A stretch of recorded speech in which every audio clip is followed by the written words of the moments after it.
Vous pouvez voir les slides? Ok, parfait. Donc, aujourd'hui, on va faire une sorte d'introduction, je dirais, dans les réseaux sociaux. Et plus particulièrement, on va parler de Facebook et Instagram. Le déroulé, ouais, on va voir rapidement tous ces points-là. Avant tout, pourquoi utiliser les réseaux sociaux? Les réseaux sociaux qui existent et ceux qui sont recommandés, le type de contenu qui est, on va dire, valable ou qui va mieux pour votre business, le ton à utiliser, la question de conformité des informations et du contenu que vous postez et les best practices. Avant tout, pourquoi utiliser les réseaux sociaux? En fait, les réseaux sociaux ont apparu il n'y a pas finalement si longtemps que ça. Le point, c'est que tout le monde peut l'utiliser. Tout le monde peut le faire. Tout le monde peut être actif pour promouvoir, acheter, créer, connecter et influencer. En fin de compte, avoir un compte sur un réseau social, ça vous donne une voix et ça crée des interactions. Et finalement, la meilleure stratégie qu'une société ou un produit ou un associé pourrait avoir, c'est les gens derrière. C'est les gens qui l'utilisent et les gens qui en font une promotion. Et si on regarde un petit peu plus les chiffres, ils sont assez impressionnants. Ne serait-ce que le pourcentage, presque 59% de la population mondiale utilise les réseaux sociaux. Presque 83% des professionnels actifs utilisent les médias sociaux pour leur communication professionnelle. Facebook, on va voir les chiffres réseau par réseau plus tard, mais Facebook, par exemple, c'est presque 3 milliards, 2,9 milliards d'utilisateurs actifs par mois. Et quand on parle des recettes, des revenus publicitaires qui sont générés par les médias sociaux, par exemple, en 2021, l'année dernière, ils ont généré un revenu de 153 milliards de dollars aux États-Unis. Ce graphe-là que vous voyez à droite, c'est les chiffres d'avril dernier. On voit qu'il y a 5 milliards d'utilisateurs d'Internet, des gens qui utilisent Internet tous les jours, et parmi eux, il y a 4 milliards,65 des gens qui sont actifs sur les médias sociaux. C'est énorme. Donc, c'est énorme.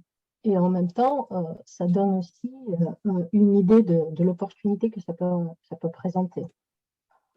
Maintenant, quel réseau social utiliser? Parce qu'il y en a plusieurs. Cela dépend avant tout de votre cible. Qui est votre cible? Quelle est votre cible? Là, on va balayer les réseaux sociaux, on va dire, les plus importants pour donner les caractéristiques de ces cibles-là. Commençons par Instagram. C'est 2 milliards d'utilisateurs actifs par mois. Alors, les tranches d'âge, vous voyez, vous allez peut-être vous étonner, ça peut vous paraître trop jeune, 18-34. Mais en fait, c'est vraiment la moyenne calculée et c'est des statistiques qui sont données par les réseaux sociaux eux-mêmes. Donc, on va dire que la tranche d'âge d'Instagram, elle est relativement jeune. C'est-à-dire que ça commence à partir de 18 jusqu'à 34. Encore une fois, c'est des moyennes. Une autre caractéristique importante pour Instagram, c'est que ce réseau social, il est de plus en plus axé sur l'achat. Maintenant, ça devient un peu comme une plateforme sur laquelle vous pouvez passer une commande, payer et recevoir votre achat quelques jours après. C'est un peu comme un marketplace. Maintenant, si on passe au Facebook, c'est 2,81 milliards d'utilisateurs actifs par mois. Tranche d'âge est un petit peu plus âgée, 25-34. Évidemment, elle était la première et c'est la plus grande plateforme sociale au monde. Et c'est Facebook qui a inventé les publicités, ce qu'on appelle les ads, advertisements. Ils sont maintenant sur Facebook, ils sont favorisés par rapport à la portée organique. Très, très rapidement, portée organique, c'est quand le trafic arrive sur votre page de façon organique parce que vos posts sont intéressants, etc. Les ads ou la publicité payante, donc c'est payant, Facebook gagne de l'argent sur ça, mais il vous permet de cibler les gens qui sont susceptibles d'être intéressés par votre offre. Donc, vous définissez votre cible, sexe, âge, où les gens habitent, quel est leur métier, quels sont leurs diplômes, etc. Donc, vous définissez exactement votre cible et Facebook, en fonction de cela, vous donne le nombre de gens à qui ils peuvent montrer votre publication. Ça, c'est ce qu'on appelle les ads payants. Ensuite, il y a Twitter. Twitter, c'est 211 millions d'utilisateurs actifs par jour. Tranche d'âge 18-29. La majorité des utilisateurs ont un diplôme universitaire et le contenu est axé principalement sur l'activité mondiale et les événements politiques. Maintenant, TikTok, un des plus jeunes, c'est 1 milliard d'utilisateurs actifs. Tranche d'âge et vraiment, ce sont vraiment des personnes très jeunes qui utilisent TikTok, 10, 20 ans. Et c'est aussi une plateforme qui est très shopping. C'est vraiment pour des jeunes. Ils l'utilisent comme une messagerie et comme la possibilité de faire du shopping. Et enfin, LinkedIn, c'est 810 millions d'utilisateurs actifs, tranche d'âge 25-34. C'est dominé par la génération Y, clairement, et avec plus accès sur le secteur B2B, business to business. Voilà. On a fait le tour des réseaux les plus importants à date. Et maintenant, on passe au type de contenu. Avant,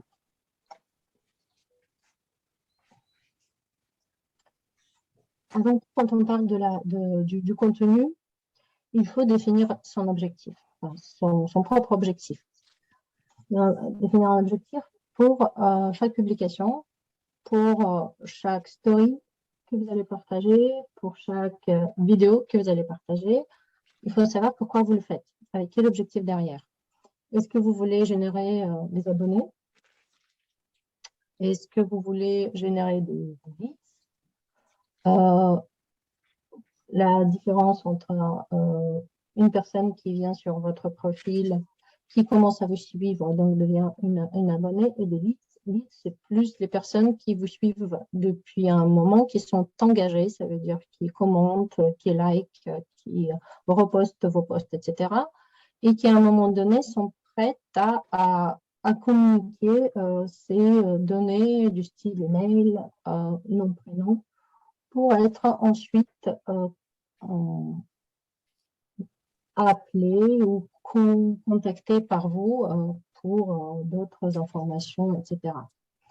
Ou votre post ou votre contenu quelconque, vous le créez pour améliorer l'engagement, ou vous êtes un spécialiste, enfin, vous êtes sur Instagram ou sur Facebook, disons Instagram, vous êtes un peu chaque personne maintenant qui développe son compte sur Instagram avec une idée bien précise, ça devient un blogueur. Donc, Ou alors vous voulez devenir expert ou un leader dans votre domaine. Donc voilà, en fonction de l'objectif que vous vous êtes fixé, les types de contenus sont différents.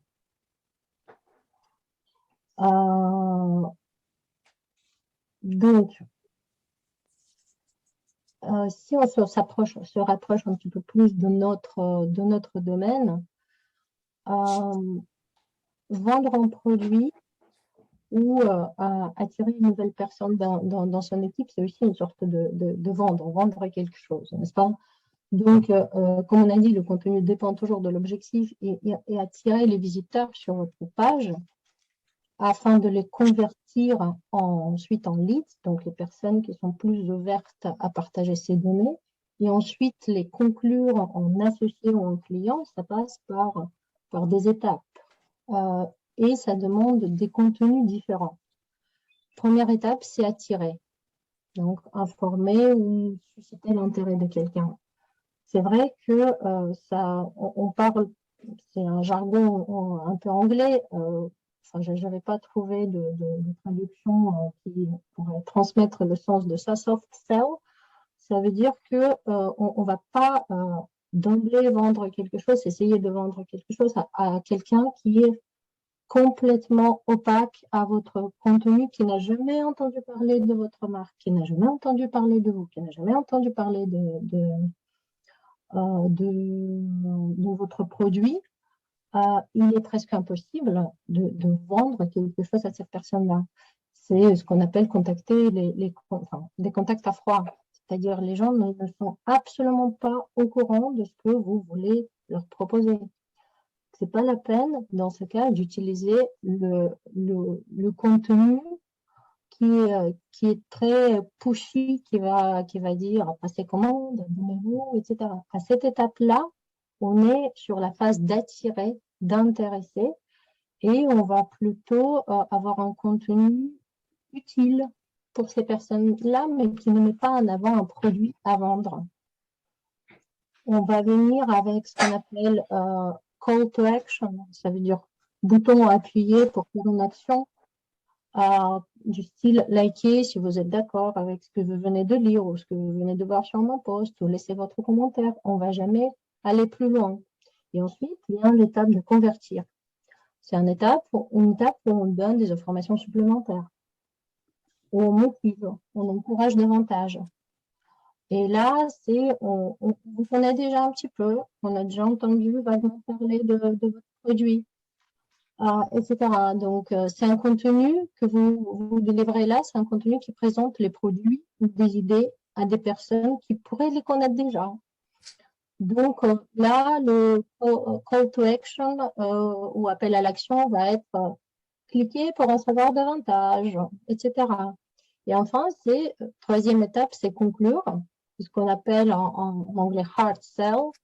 C'est ce contenu qui est adressé aux personnes qui connaissent déjà vous-même ou le produit que vous proposez, et il leur manque quelque chose, juste une étape pour passer à l'action. Donc là, vous venez avec plutôt le contenu du style voilà, maintenant il est temps de passer commande, ou il est temps de vous abonner, etc.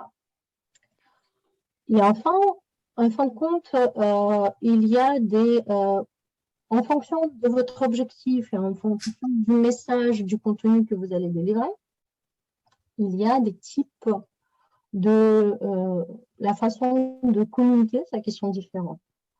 Donc, il y a, par exemple, si on prend Instagram, il y a des publications. Bon, publication sur Instagram, c'est souvent un visuel, une photo, un peu de texte et les hashtags. Il y a ce qu'on appelle carrousel. Carrousel, c'est quand vous listez, quand il y a plusieurs photos et vous les listez une après l'autre. Mais pareil, c'est donc visuel. Donc, dans le cas de carrousel, c'est plusieurs visuels, plus un texte avec des hashtags. Il y a des stories. Stories, c'est des vidéos courtes. Et ça peut être des vidéos courtes, ça peut être des photos sur lesquelles vous pouvez rajouter des textes, sur lesquels vous pouvez rajouter des liens, sur lesquels vous pouvez rajouter des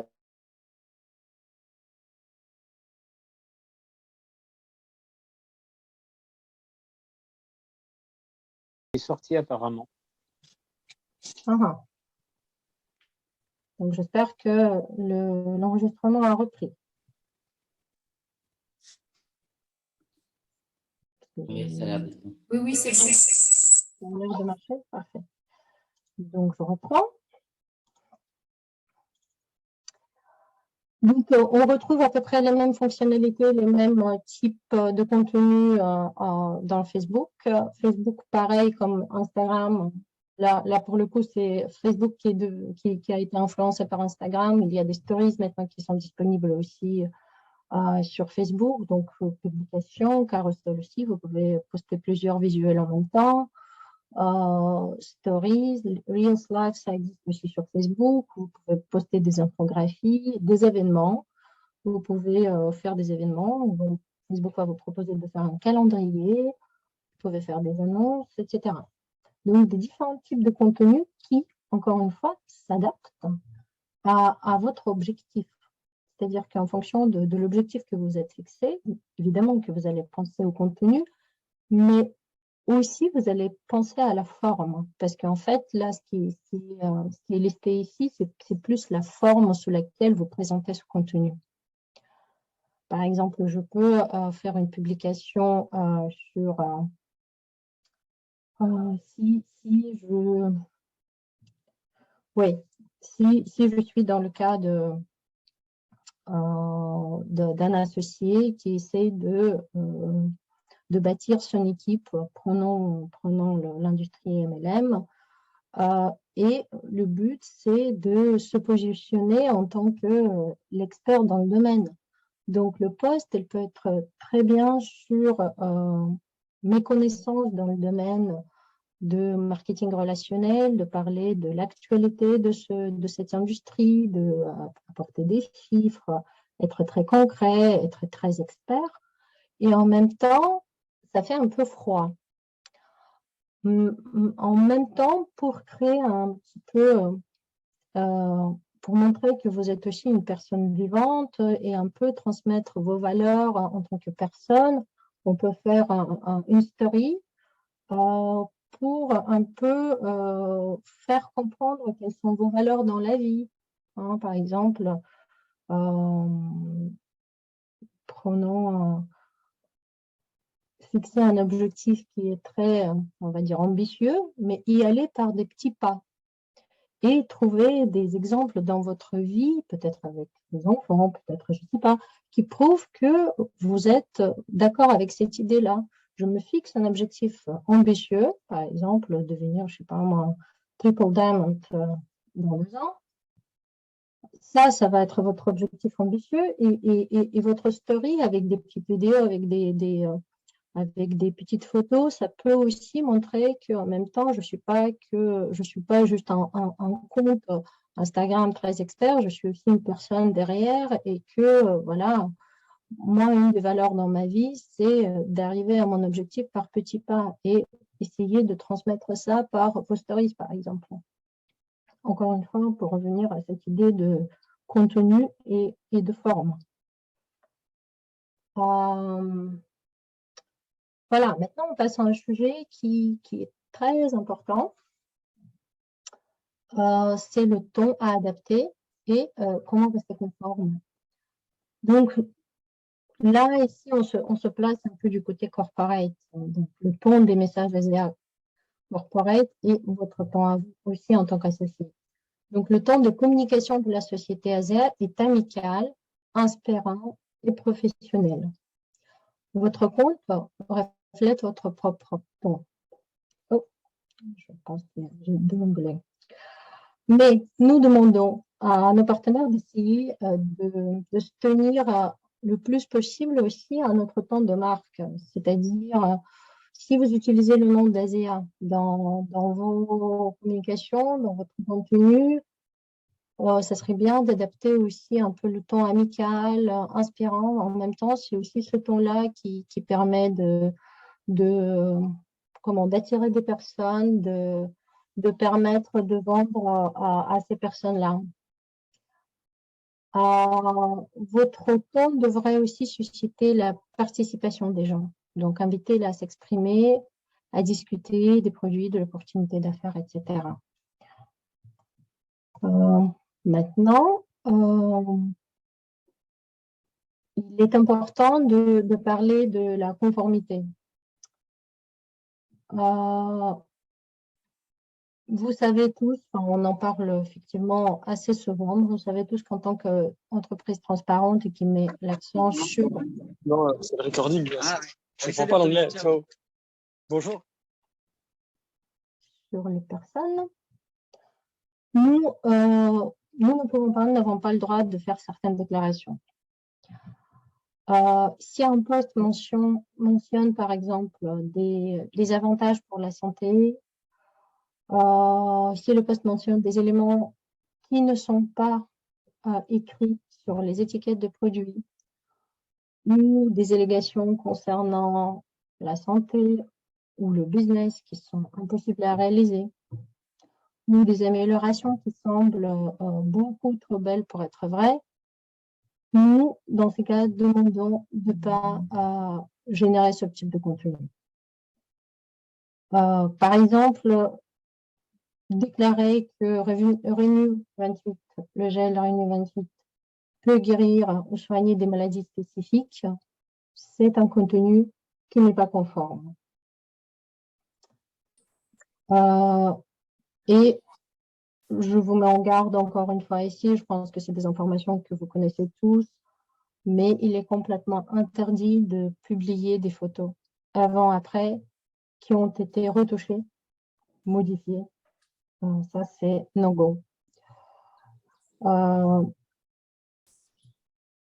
Donc, voilà, quand on a des déclarations sur la santé ou des photos de ce style qui font penser à des maladies graves, ou quand on a des allégations très exagérées par rapport à la capacité à générer de revenus, c'est pas conforme.